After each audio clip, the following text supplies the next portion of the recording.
Hi folks, and welcome to the US Grand Prix podcast with myself, Manish Patel, looking back at the weekend in Austin where we saw Lewis Hamilton crowned a 6 times Formula One world champion, a phenomenal achievement from Lewis.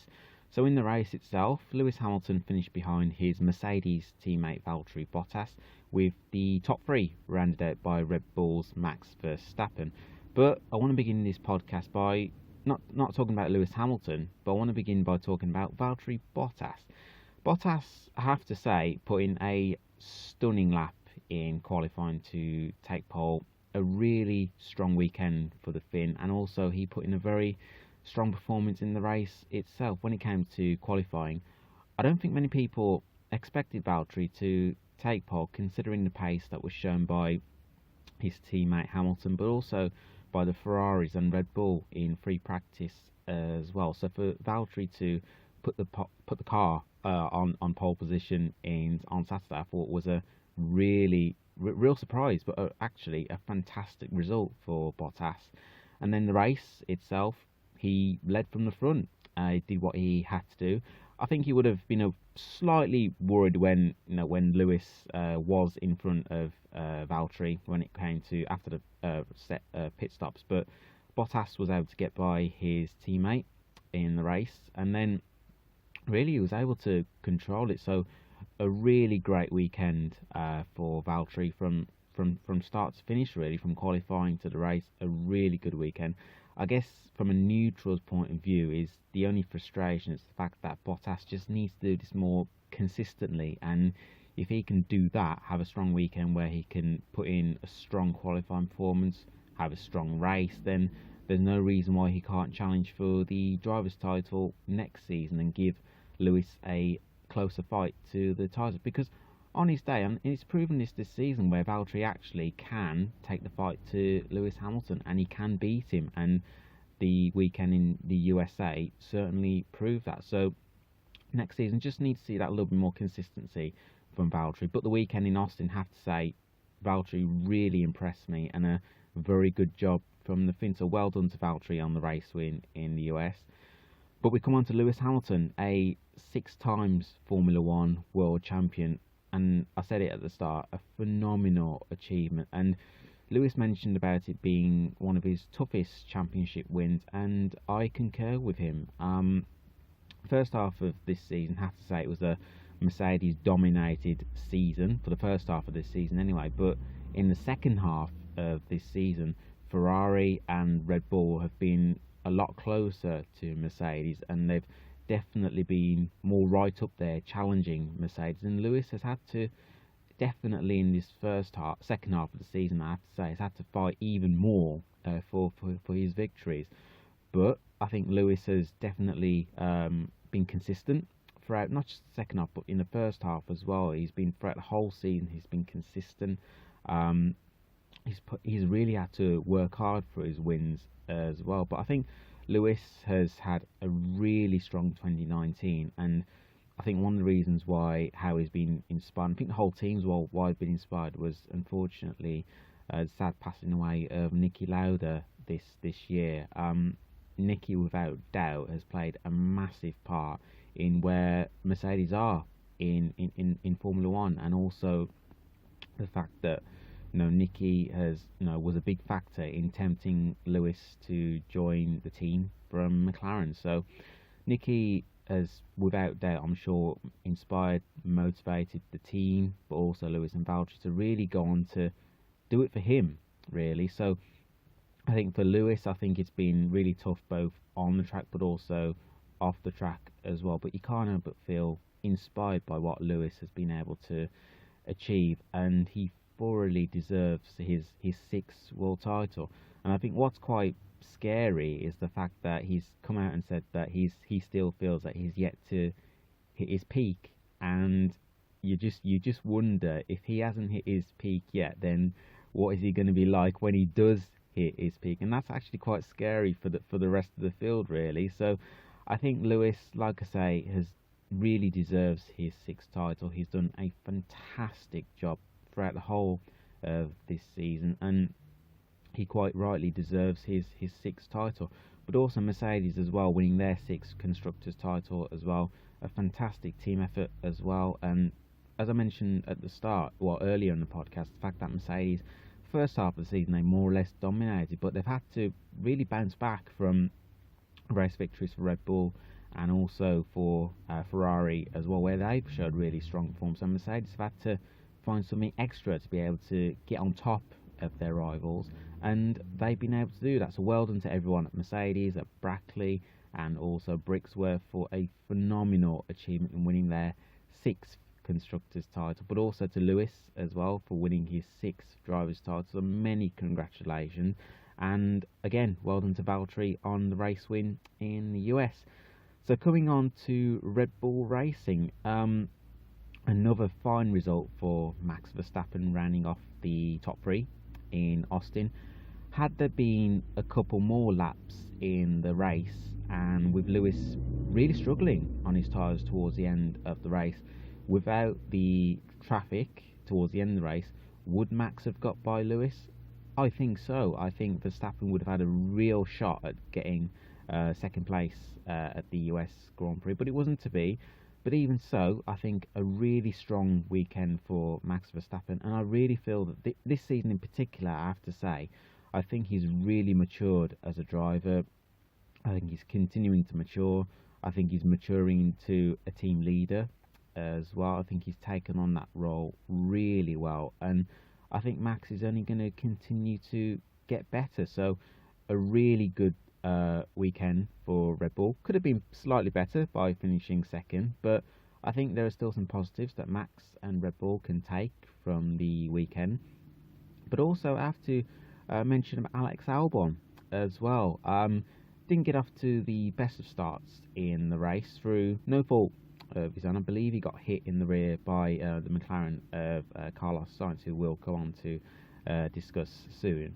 But a strong recovery drive from Albon, particularly when he was at the back of the field and then fighting his way to a really decent 5th place. So a good drive from the Thai driver, and I think Alex says, coming into difficult circumstances, I think, let's not forget, this is Albon's first season in Formula 1, and I think the results that he's been able to pick up during his time at Red Bull, I think he's done a really good job. Not a spectacular job, but I think a really solid job in Red Bull, and I would be surprised if he's not in the second Red Bull seat for 2020.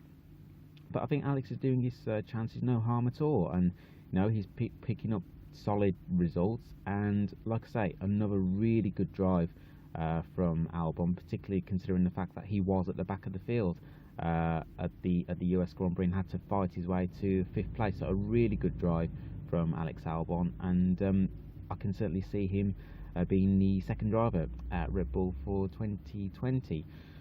So coming on to Ferrari, and you have to ask, I'm still quite baffled at this stage in terms of where was their race pace. They looked so strong in free practice and also in qualifying as well, and it was a weekend that really promised so much for Ferrari, with Sebastian Vettel qualifying second on Saturday, and Charles Leclerc not too far away, and Ferrari, like I say, were looking really good in pre-practice and qualifying. Then all of a sudden, I know Sebastian had suspension issues in the race, which meant that he had to qualify. But as for Leclerc, finishing 50 seconds behind the race winner Bottas in the race, why did it come down to that? Where was Ferrari's race pace? I'm still quite baffled, to be honest with you. But Charles Leclerc, I have to say, another decent result. And even if the Ferrari was way off the pace on Sunday, still solid points for him and for the team as well. And he'll no doubt be looking to finish best of the rest behind the two Mercedes drivers in the Drivers' Championship. And for him, if he does beat his more experienced teammate in Vettel in the Drivers' Championship, you have to say Leclerc will be one of the contenders for driver of the season. And Charles, let's not forget, is very much early on in his Formula 1 career. This is his second season in Formula One, and he really has stepped up. And I've been really impressed with Leclerc. And okay, didn't get the best of results in US Grand Prix, but another decent-ish result, and he's really matured during his time in Formula One, and I think Charles is only going to continue to get better. So not the best of weekends for Ferrari, but I'm sure they'll be looking to definitely bounce back in Brazil. So then that leads me on to Renault. So Daniel Ricciardo finishing best of the rest in 6th place, and I think that's all he could have wished for, really. I don't think there was anything more that Daniel Ricciardo could have done. So a good 6th place finish for Renault, finishing behind the top 3 teams. So a good result for Renault, and Nico Hülkenberg finishing in 9th, picking up a couple of points to really cement Renault's place in 5th place in the constructors. So I think Renault, they will be looking to finish at least 5th in the constructors, trying to hold off Toro Rosso and Racing Point. But as I really want to talk about Nico Hülkenberg, I really find it hard to believe that Nico could potentially be out of Formula One next season. I think Nico is a really good driver. You know what you're going to get from Hülkenberg, and I just feel really sorry for him. I think his options are really limited now. The fact that Antonio Giovinazzi is now signed up with Alfa Romeo for next season. Williams, I think it's been highlighted the fact that they'll be looking to have a pay driver alongside George Russell next season. So really, that leaves the Red Bull seats the seats at Red Bull. But could I see Red Bull hiring Nico Hülkenberg? Unfortunately, no. Traditionally, Red Bull have taken on drivers through their academy or drivers that have driven for Toro Rosso. So it's hard to see Nico end up being at Red Bull Racing for next season. Could I see Hülkenberg challenging for race wins at Red Bull? Yes. Could I see Hülkenberg ending his podium, his streak of not being on the podium in a Red Bull? Could I see him ending that? Yes.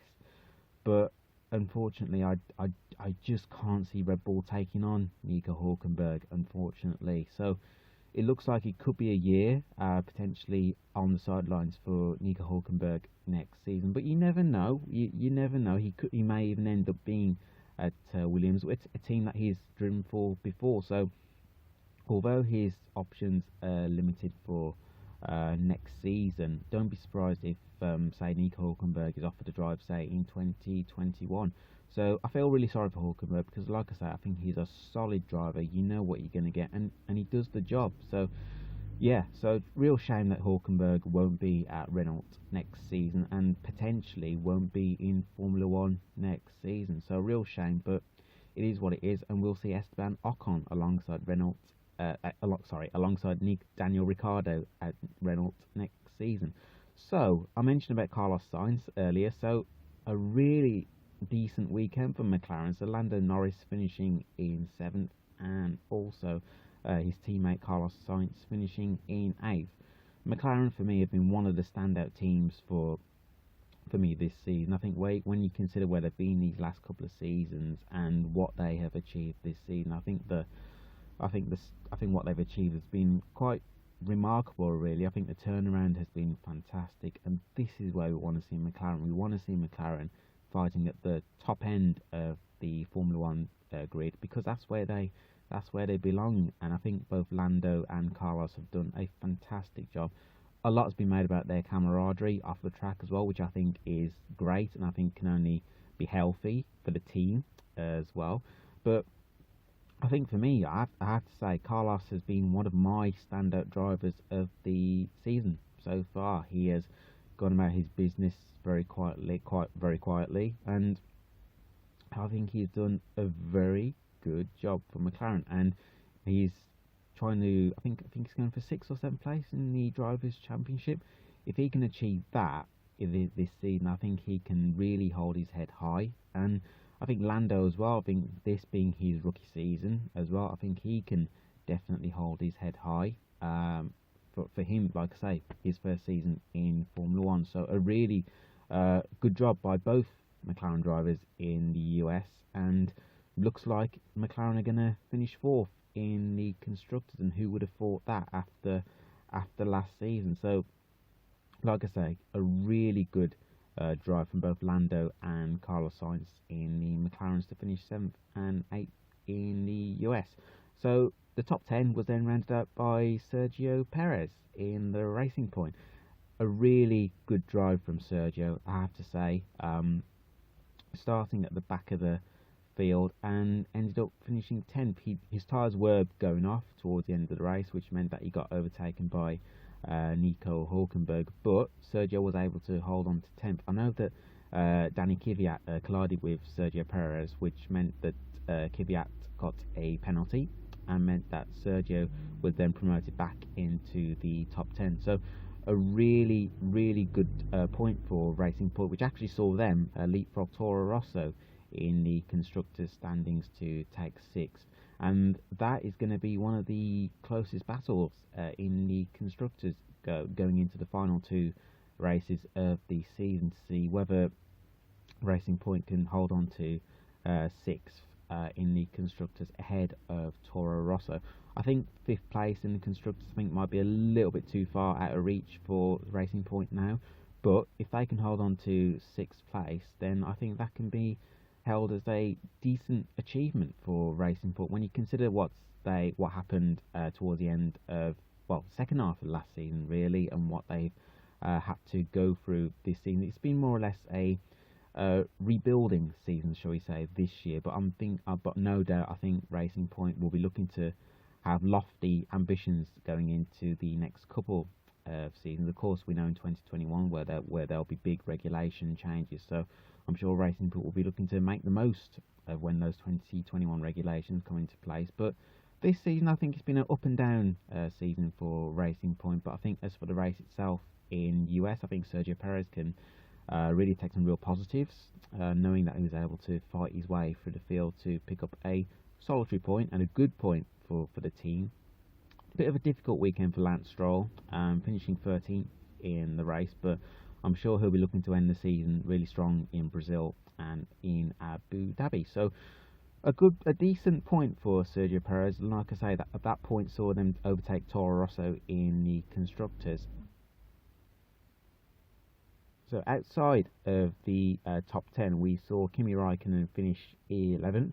It's been a really difficult second half of the season for Alfa Romeo. They had a decent first half to the season, but they haven't picked up many points in the constructors since the summer break. So it's been a real struggle for Kimi Raikkonen. I think Antonio Giovinazzi's come on strong, I must admit. I think Antonio's started to, particularly in this second half, I think he's got the real measure of his more experienced teammate, and he's even been beating him in both qualifying and in the race as well. So I think Antonio, obviously, he'll be with a team next season, having signed a new contract. So I think Antonio Giovinazzi can definitely take some real positives from particularly how the second half of the season has gone. So, but it's been a real second half. It's been a real struggle for Alfa Romeo, but I'm sure they'll be looking forward to next season. But coming on to Haas, a really disastrous weekend for the team at their home Grand Prix. So Roman Grosjean coming home in a lowly 15th place, and his teammate Kevin Magnussen having to retire from the race. It's been a very difficult week, not just a difficult weekend in the US, but a really difficult season for Haas. I think there was so many high hopes at the start of this season, but unfortunately things haven't panned out as they would have liked for the team. But I'm sure Kevin, as I think he's said in his interview that he's really looking forward to 2020 and feels that there's definitely a lot more to come from the team. So we'll see where Haas are in 2020, and I'm sure they want to end this season, the end of this season can't come soon enough really. So like I say, a really difficult 2019 for Haas, but I'm sure they'll be looking to definitely bounced back stronger in 2020. Toro Rosso, not exactly the strongest of weekends for Toro Rosso. Danny Kvyat, we saw, got his penalty for having a collision with Sergio Perez. So that demoted Danny Kvyat to 12th place. And Pierre Gasly, not the strongest of weekends for Pierre, but I can see him. I think ever since Gasly's gone back to Toro Rosso, I feel that he's a lot more comfortable. He's a lot happier with life in Formula One. And there's a lot less pressure on Gasly now that he's at Toro Rosso. So potentially, I could see the next season. I could see Gasly being with Toro Rosso for 2020, and with Albon being at Red Bull for next season. So I could certainly see that happening. But we'll wait and see. We'll see what the Red Bull hierarchy decide. But yeah, not the greatest of weekends. Not the greatest of weekends for Toro Rosso in the US Grand Prix. And Williams, finally end up with Williams. So George Russell finishing in 17th, and Robert Kubica unfortunately had to retire from the race. So yeah, a very difficult weekend once again for Williams. But I think hopefully, fingers crossed, next season we can see Williams definitely getting back into the midfield and getting closer to the midfield next season. But like I say, another difficult weekend for Williams in Austin. So that's your roundup and my thoughts on the US Grand Prix in Austin. So hope you enjoyed listening to the podcast, and if you would like to get involved with the podcast, so message me on Twitter. I'm at Baggies20, Baggies, and then the number 20. So love to hear your thoughts on the on the podcast and also on the US Grand Prix as well. And yeah, like I say, message me, let me know what you think of the podcast, and if you want to get involved as well, please feel free to message me, and I look forward to hearing your thoughts on the podcast. And yeah, take care everyone, and I hope you enjoyed the podcast. Bye for now.